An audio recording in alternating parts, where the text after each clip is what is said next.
Ito na guys. Sa lugar na wala masyadong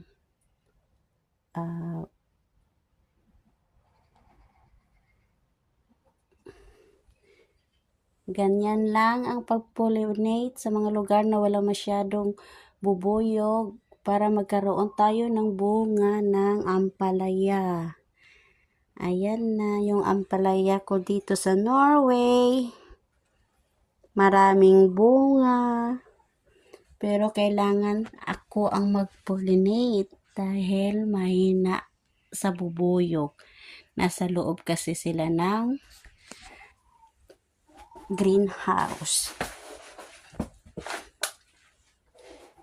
Ito ang ampalaya ko. Ito na ang unang bunga. Medyo maliit pa. Dito kasi sa Norway, hindi masyadong mainit. Dalawang buwan lang ang aming summer. Ayan na guys, meron pa ako dito. Napakamahal to sa Asian Boutique.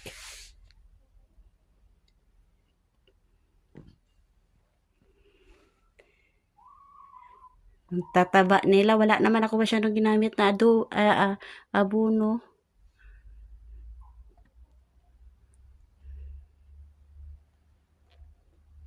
Yung mga dahon-dahon lang. Thank you for watching. Bye!